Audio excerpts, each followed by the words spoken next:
Vê que a demonstração do indivíduo que se diz estar cheio do Espírito Santo ou ser cheio do Espírito Santo, ele vem em função de como ele age com os outros, mas trata mal as pessoas.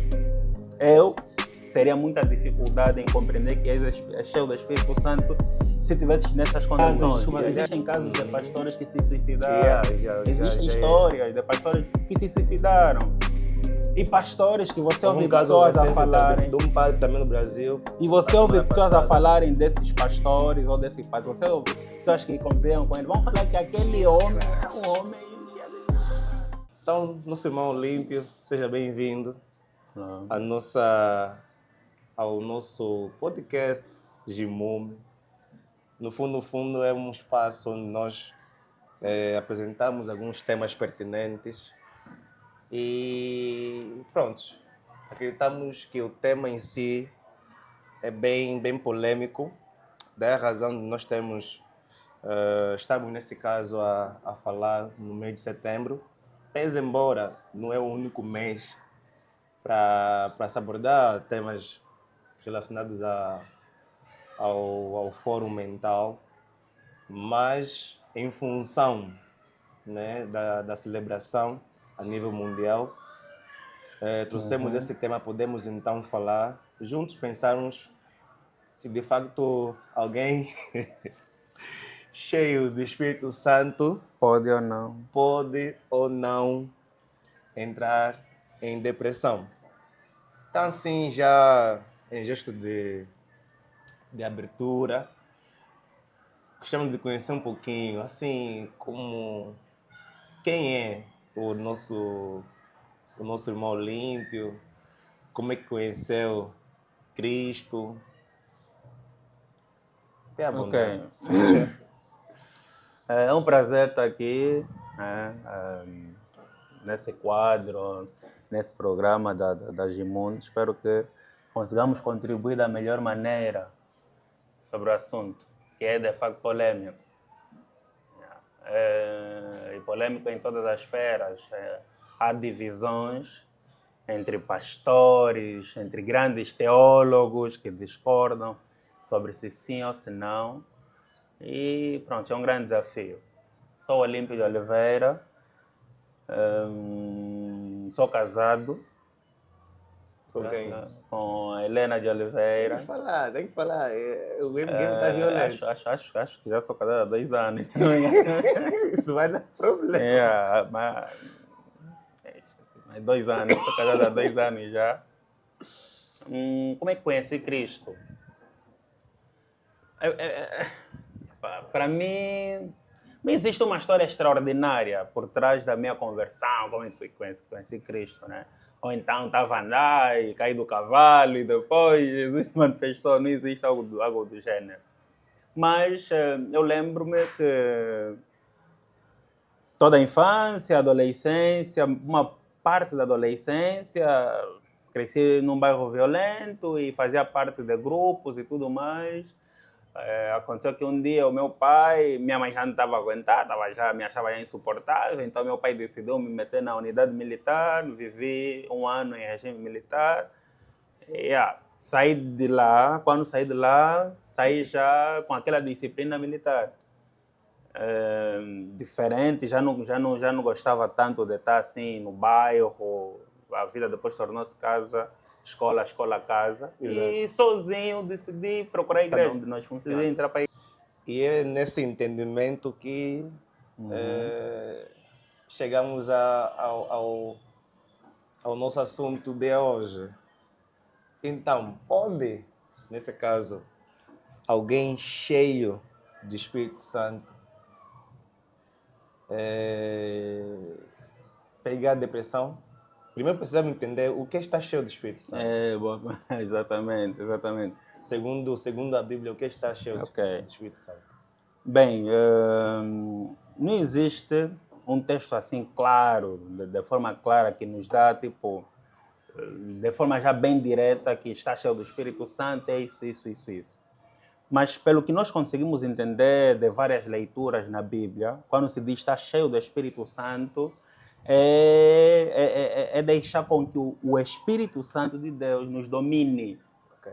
E essa questão sobre o Espírito Santo de Deus nos dominar, que está cheio, ele nos conduz a fazer a vontade de Deus, a agir conforme a E você vontade de vê Deus. que aquela colocação A demonstração do indivíduo que se diz estar cheio do Espírito Santo ou ser cheio do Espírito Santo, ele vem em função de como ele age com os outros, principalmente também.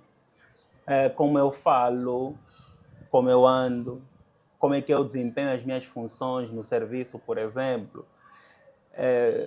Eu não acreditaria que o Júlio é cheio do Espírito Santo se, por exemplo, fala em língua, prega muito bem e tem uma oração muito eloquente, mas trata mal as pessoas.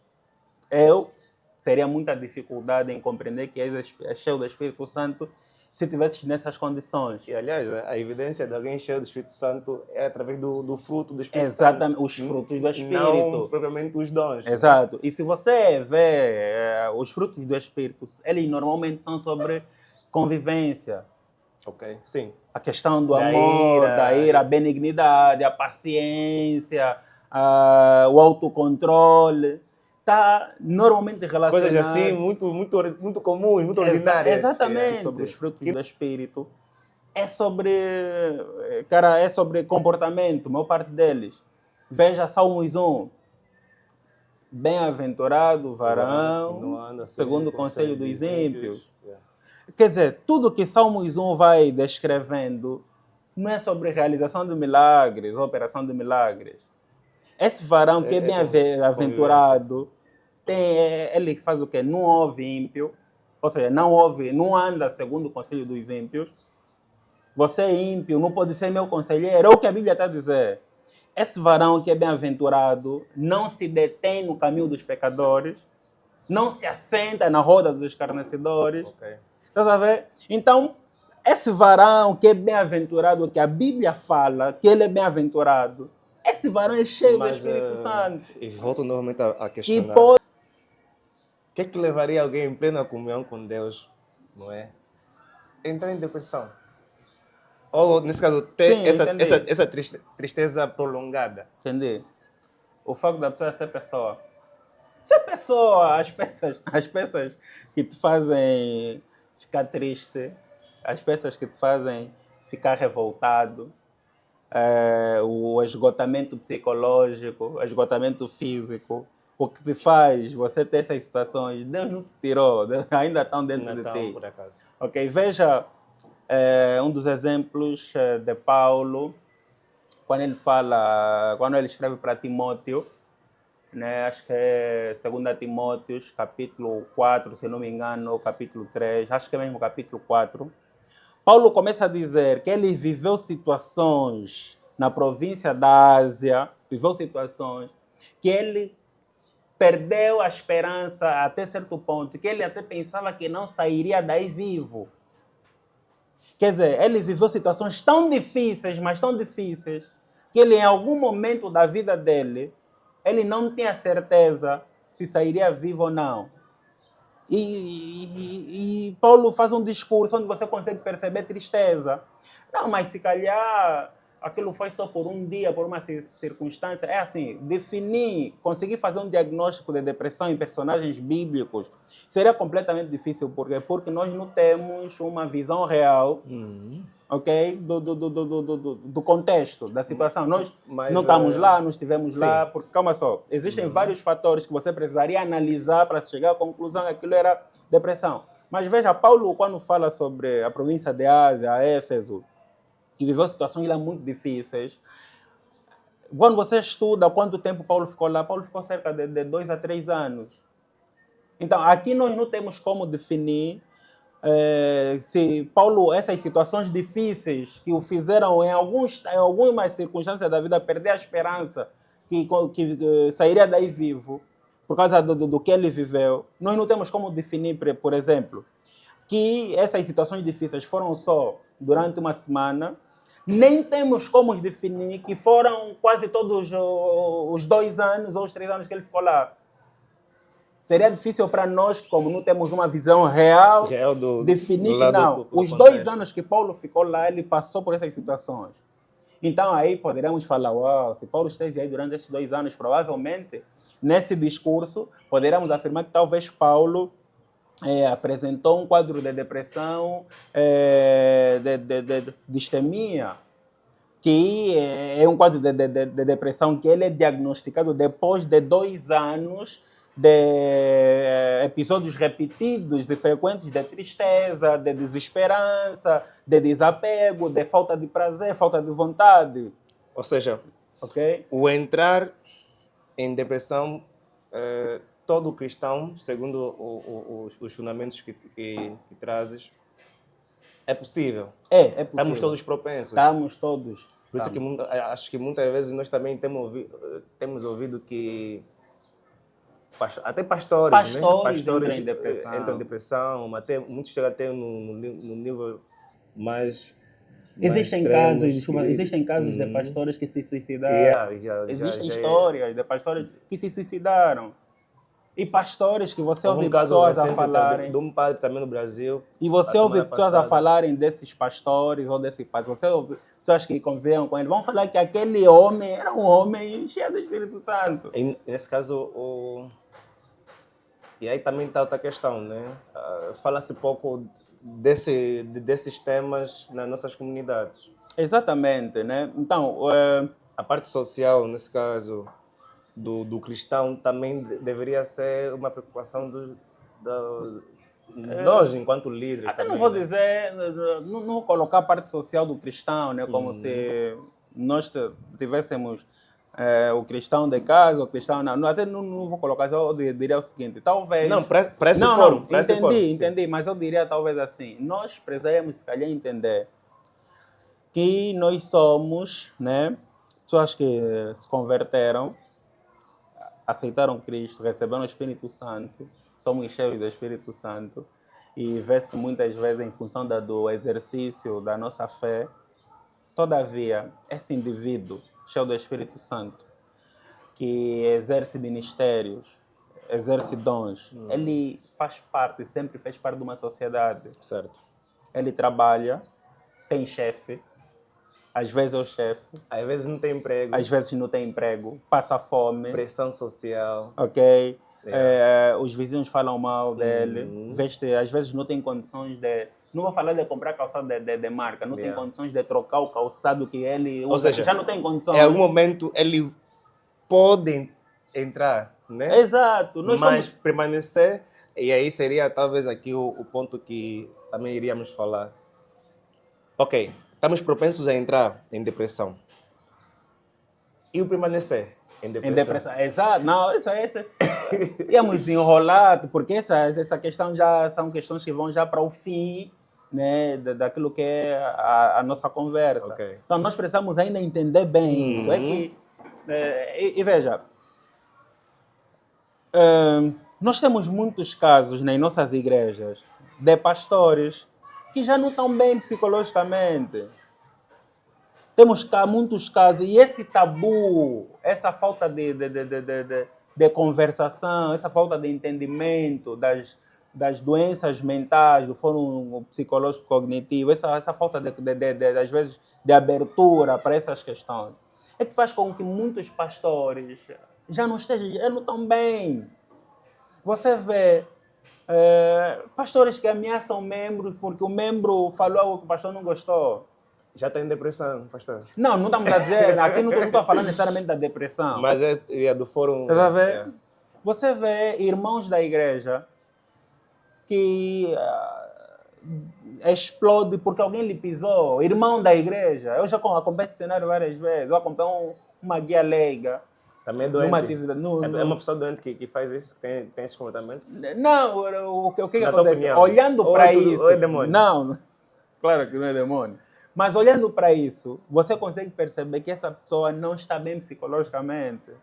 Não é normal que uma guia leiga, estávamos numa atividade, não vou dar tantos detalhes, né? Estávamos numa atividade e a irmã estava a entrar também um outro irmão, até era mais, a guia leiga já era senhora, estava a entrar um jovem, que sem querer ele pisou e a reação da mamã foi completamente Quer desmedida. dizer, não vimos o fruto do Espírito aí. Você fica assim.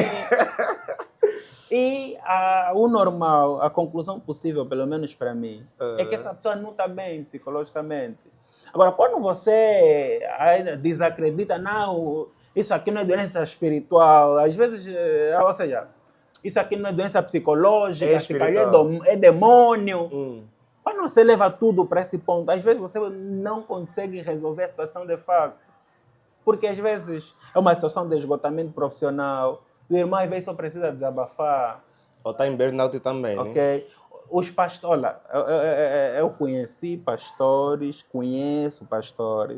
que você vê a rotina deles, eles são, além de pastores, trabalham, têm mais outras funções, né? Trabalham no Estado, ou trabalham em empresas. E você vê, às vezes, da forma que respondem algumas questões, da forma que tratam, às vezes, as pessoas. Não é que o pastor não seja convertido, Mas está já gastado, já né? está esgotado Esgotado, psicologicamente. Tá? Por isso é que eu concordo que o pastor tem que ter férias quando necessário. Dá férias, no pastor pede férias, porque olha, já não está aguentar. Pede férias, nem que for uma semana só. Fica de férias uma semana, 2 semanas, não vem para a igreja. E também toda a ouvir os problemas do Exatamente. Julião. E veja o que acontece. Às vezes, ouve,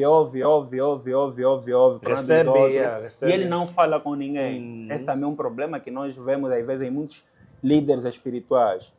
Ele ouve, recebe, não fala com ninguém. Mas a função dele não é mesmo... Não, sim, é o sigilo. só que você também tem que se esvaziar. Veja Jesus, vamos voltar para Getsemane. Jesus estava profundamente triste até a quê? Carregado. Até a morte, por causa da ira de Deus, né? Aquele simbolismo. Que estava sendo moído. Já. Exatamente. Então, amargo até a morte. Jesus podia falar, não, esse Tiago, esse Pedro, esses são crianças, esses não são ninguém, não vão conseguir me consolar. Tá vendo? Não vão conseguir. Mas Jesus, ainda assim, apesar deles serem humanos, serem pessoas, não serem perfeitos, plenos como Jesus, Jesus ainda pede para eles orarem por ele. Yeah. E veja, o mais interessante, porque que agora nós entendemos que em Getsemane Jesus estava profundamente triste, mas não desenvolveu depressão. Por causa da forma como Jesus lidou com a tristeza que ele passou, que ele vivia. Interessante, sim. Ok? Sim. Jesus se recolhe para um sítio de forma separada, ora Deus volta e encontra os seus amigos a dormirem. Yeah. Uma pessoa com depressão é reagir mal, vocês não me amam. É fazer uma cena, vocês não me amam. Não são meus amigos nesse momento que eu preciso. Tá vendo? Então, Jesus, pronto, já apresenta aquela resposta e novamente pede que eles orassem. Depois se recolhe novamente. Então, até eu digo assim, irmão, Jesus chorou. Jesus pediu que os seus amigos orassem por ele. Vigiassem com ele. Vigiassem com ele. Então você também pode, você não é herói. Ok? Você não é herói. E se não fizeres isso, você vai desenvolver problemas, esgotamentos psicológicos. Que podem... Isso vai começar a afetar a tua vida social. Ok? Depois chega um ponto em que você consegue perceber, mas para quem tem esse costume de ler comportamento, você consegue perceber que a pessoa perdeu amor pelas almas. Ele faz o que faz porque é a função dele só, ok? Porque tem que preservar exatamente. Tem que defender uma imagem de que ele não passa por ele essas... ele é inatingível, ele é de ferro. Yeah. Mas você consegue perceber em gestos breves, às vezes em detalhes pequenos, que o amor mesmo pelas almas já não existe. Atenção, não está a dizer que o irmão se desconverteu. Está a dizer que o irmão precisa entender que não, eu estou sob essa necessidade.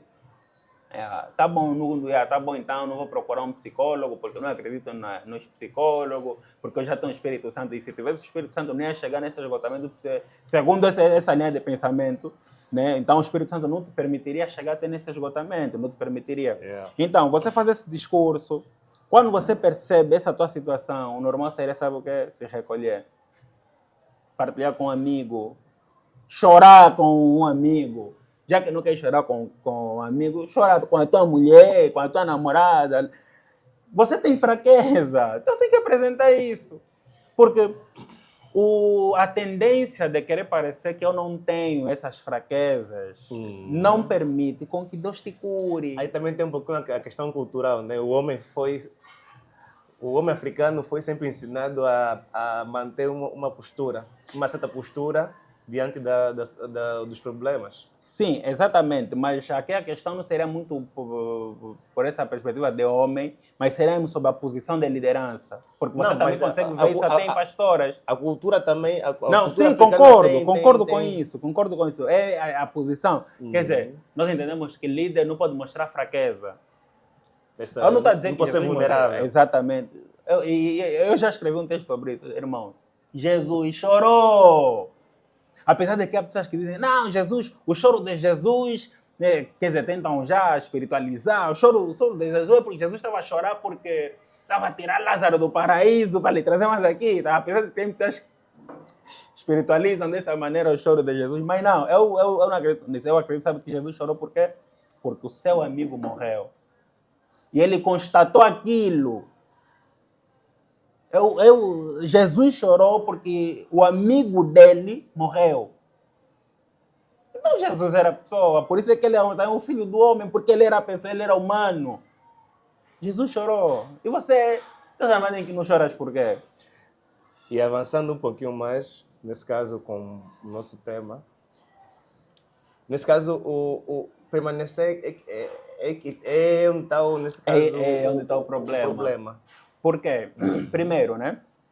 Nós estávamos a dizer que a pessoa pode entrar em tristeza profunda, mas para chegar-se à conclusão ou perceber-se que talvez a pessoa está em depressão, existem critérios a serem avaliados. Um dos critérios é a questão da duração, o período, se faz quanto tempo. Normal, o DSM-5 de 2013, mesmo o DSM, texto revisado de 2022, eles concordam, né, trazem o mesmo critério quanto ao tempo, 2 semanas.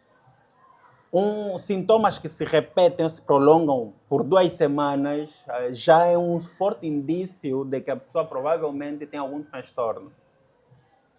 E ele fala, a questão não é sobre repetir, como disse no princípio, quando começamos a falar sobre depressão, em 14 dias, você mostrou aquele episódio 10 vezes, por exemplo, 11 vezes, é demais. Então já são sinais muito fortes de que provavelmente você está com depressão. Outra coisa que também nos permite conseguir saber sobre a questão da depressão é quando a tua condição emocional já afeta a tua vida social, o teu desempenho, afeta o teu relacionamento com o vizinho, com o próximo. Vamos lá ver que você é uma pessoa muito alegre, do nada torna-se uma pessoa fechada, não queres mais conversar, gostas de sair, já não queres sair, você perde o prazer sobre aquilo que te caracteriza como normal. Uma pessoa que gosta muito de comer, do nada, perdeu o apetite, não está a fazer dieta, mas já não quer mais comer, nunca tem fome, só quer se isolar. Uma pessoa que nunca come, do nada, passa a se isolar e para tentar preencher um vazio que ela sente, ou ela sente, sim, o que é que faz? Começa a comer de forma excessiva.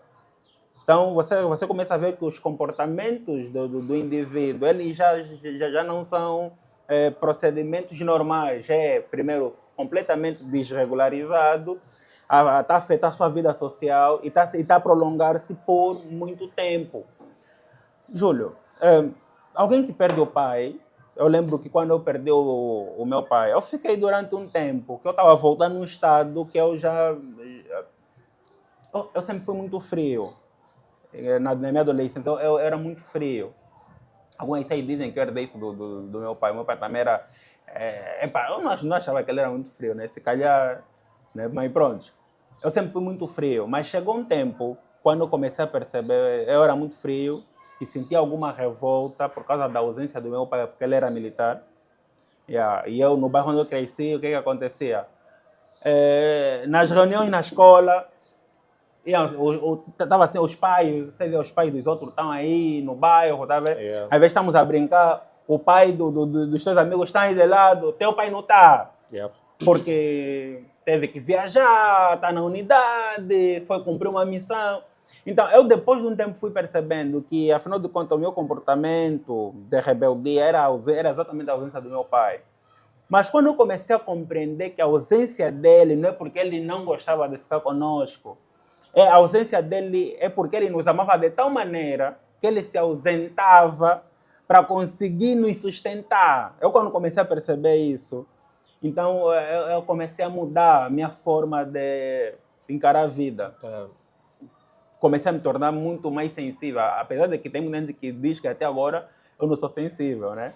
Mas eu já fui muito frio, muito frio. Comecei a me tornar bem mais sensível, partilhava meus problemas, chorava, ria, sentia saudade. Eu lembro a primeira vez que eu lembro que eu senti saudade, eu tinha 18 anos, eu não sabia se isso é o quê, sentir saudade, isso para mim, eu podia ficar e passar férias, passar lá toda a vida, nem perceber que já estou aqui há 2 anos, tenho que voltar em casa. Uau. Ou então, nunca mais ver minha mãe. Eu não sabia o que é isso. Yeah. Eu nunca tive esse sentimento. Então, eu comecei a desenvolver esse sentimento por causa do meu pai, quando eu comecei a compreender o meu pai. Então, comecei a ficar muito próximo dele. A figura paterna exatamente. Tem esse peso emocional, né? Comecei a ficar muito próximo, comecei a admirar muito o meu pai. E aquilo mudou muito a minha vida. Quando o meu pai faleceu, eu comecei a voltar nesse estado que eu tinha. E até uma das pessoas que percebeu isso foi a minha esposa. Ela uma vez me chamou, reclamou comigo. Na altura éramos ainda namorados. Porque eu comecei a ficar muito frio, muito rude, muito grosso. Muito pior do que as pessoas acham que eu sou atualmente. Então, justifica-se em parte porque até alguns chamam isso de índice patológico. Por que justifica-se? Esse meu desinteresse, minha frieza, minha falta de motivação, minha falta de esperança. Veja, falta de esperança e motivação, tanto que eu abandonei completamente, na altura eu já estava escrevendo a monografia, abandonei completamente a monografia porque eu quis dedicar ao meu pai. Eu abandonei, eu não quis saber de monografia, não quis saber de terminar o ensino superior. Depois falava, não tem nada, eu já estudei, todos os meus professores sabem que eu sou bom. Então, com monografia ou sem monografia é indiferente. Eu sei que sou bom, todos os meus professores todos que me deram aula sabem que eu sou bom, sou capaz. Então, monografia, a pessoa a quem quis dedicar já não está aqui. Então, para mim é indiferente. Então, tornei uma pessoa assim. Sabe? Imagina uma pessoa fria, muito fria. Mas depois tiveste o tempo de... Exatamente, mas veja, para tentar explicar a questão da diferença, até que ponto chega a ser depressão e tudo mais, veja. Primeiro ponto, eu tinha perdido meu pai. Então, todos os sintomas que eu apresentava e indicavam depressão tinham uma justificação lógica. Porque eu passei por um trauma, luto, e o trauma que eu passei justificava eu me isolar, eu perder o interesse, porque era alguém que me deu esperança, me deu motivação. Então, o trauma que eu passei, a perca do meu pai, justificava o meu comportamento. Todavia, quando esse episódio torna-se recorrente, prolongado, aí você já não está a conseguir lidar com a tristeza que, em parte, é legítima. É legítima por quê? Porque perdi o meu pai, uma pessoa muito querida para mim. Mas eu me desequilibrei por quê? Porque já não estou a conseguir lidar com a perca. Já não estou a conseguir lidar com a dor. Quer dizer, a dor, ou seja, eu já estou a me comportar em função da dor. Respondo o Júlio em função da dor que eu sinto. Trato o Júlio por causa da dor que eu sinto. Analiso a vida por causa da dor que eu sinto. Yeah. Tá vendo? Então, isso aqui já não é um episódio normal. Isso já não é normal. Quando você julga já as coisas por causa da dor que você sente. E podemos substituir, né, a dor com tal como falávamos com o cansaço, o esgotamento. Exatamente. Tipo, você és um líder, vais liderar ou levar a igreja em função do teu desgaste. Exatamente. Ficas insensível, impaciente, já não queres mais. Até Quer o dizer, tempo do culto já. Quer dizer, trata mal o Júlio porque o Júlio lhe confrontou. Tá a ver? Quando eu começo já. Quando começo a me comportar dessa É maneira. um forte indício. Exatamente. Porque aquilo que nós dizíamos quanto à questão dos critérios de diagnóstico. O meu comportamento já está a sair fora do padrão, já está a afetar a minha convivência na sociedade, no serviço, em casa, na escola, blá, blá, blá, blá. Já está a afetar. E afeta de forma significativa. Então, isso já não é normal. Eu tenho que ter a coragem de perceber que eu me encontro nessa situação, me reencontrar com Deus. Amém. É daí onde vem a questão da cura. Da cura. Eu não estou isento, enquanto cristão não estou isento. Aqui entramos já, como sair nesse caso da depressão? Veja só, eu até talvez aí, quem depois nos comentários alguém pode responder. Qual é o adulto que nunca teve, desculpem, crise existencial? Qual adulto, principalmente que vive em Angola, que não tem a vida resolvida, principalmente, que nunca teve crise existencial? Já que nós vamos entender que até adolescentes também, até né? adolescente, não. Eu estou a falar adulto que adulto, para você ter mesmo mais motivos. Estás a ver? Porque a crise, mesmo a depressão, por exemplo, aquele caso mais grave de depressão para adultos, o critério de diagnóstico são 2 anos. Para crianças, adolescentes, é 1 ano. Estás a ver? Então, qual é adulto que nunca teve crise existencial, que nunca parou para a vida conforme está e sentiu que falta alguma coisa ou aquilo não é suficiente e começou a se calhar fazer um monte de perguntas. Estou atrasado. Ou deveria ter isso, deveria estar assim. O mundo está a bazar. Essa crise existencial, se não for controlada ou tratada, vai desencadear para uma depressão. Veja, Paulo, por exemplo, em Timóteo mesmo, quando ele começa já a despedir e tudo mais. Até poderíamos, se fosse para brincar, iríamos dizer, Paulo também foi mimoso. Quando ele começa a falar, Demas me abandonou, fulano me abandonou. Então, Timóteo, se apressa só para vir, tá vendo? Porque, quer dizer, Paulo começa a mostrar uma necessidade de companheirismo.